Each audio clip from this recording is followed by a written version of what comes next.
There is a place in the far north of the world so majestic that even man has let it be. We went to the Arctic Circle because George W. Bush wanted to drill for oil, and we were told that that was akin to taking a jackhammer to the Great Barrier Reef. Let me tell you what I'd like to do. Aggressively explore for oil and natural gas on our own continent.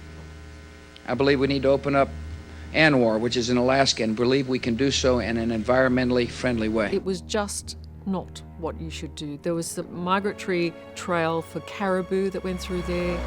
This is just one small herd of caribou of the hundreds of thousands that come through here every year. And it was one of those pristine areas that should never be touched, despite the oil that might lay beneath. So off we went. Little did I know what that might mean.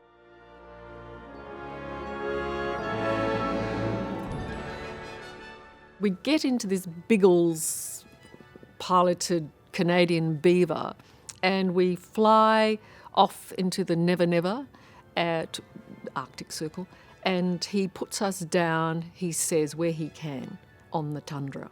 And so we land on the tundra. Of course, the tundra is this squishy, hard grass, wet constantly. Nothing grew out of it other than that hard grass.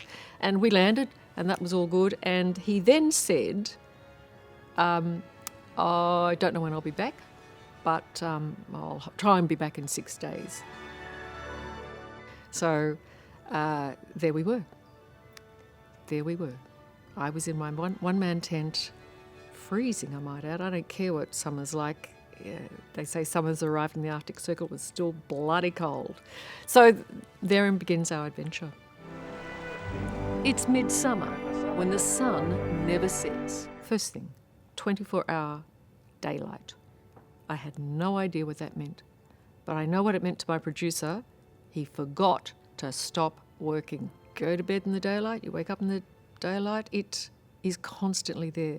And it did mean that we would suddenly look at our watch and go, oh my goodness, it's well past midnight and it still feels like 10 in the morning. So it was a challenge. We took with us our guide, and one of his big jobs was to get us across the Achillik River, which is where we camped beside this river, and it still had snow over certain bits of it. But to get across it, his job was to use his pole to make sure it wouldn't crash under, because frankly, if you fell into that river, the chances of you not being able to come up were quite high. We'd been out filming, and we were cold, we were wet, and we're now in the food tent, and we have reconstituted soup that we're now devouring like it's a gourmet meal. And our guide comes through the tent and is going, oh! And I'm like, boys, there's something wrong with our guide. And they go, unless you're turning blue, we don't want to know about it. They think it's very funny. And I'm like, no, there's really something wrong. And he was choking. We really did have to go out and give him the Heimlich manoeuvre. So I'm facing him, and he's still going blue. My producer's doing all of that. And I'm saying to Gareth, the producer, Gareth, the only thing I know, and I'm looking at the guide, the only thing I know is I think we can put a hole through here and try and get, some air in here. And he's going, because that worried him more than anything, that I was going to drill a hole through his neck to try and get him some air. But anyway, the good news was he nearly died, but we were successful in our Heimlich manoeuvre.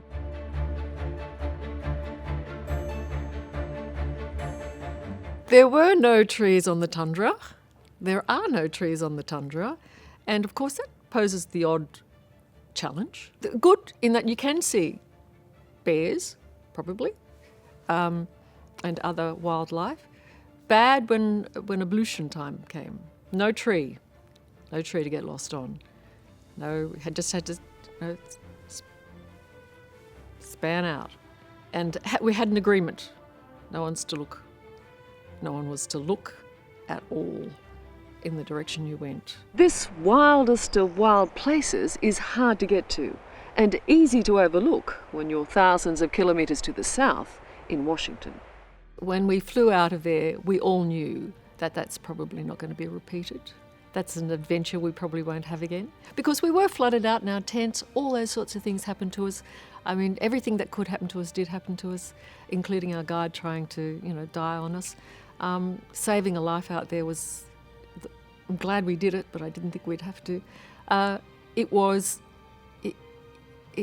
classic 60 Minutes. You came out of there going, who thought that was a good idea? And how amazing.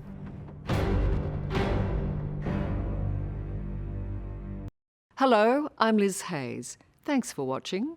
To keep up with the latest from 60 Minutes Australia, make sure you subscribe to our channel. You can also download the 9Now app for full episodes and other exclusive 60 Minutes content.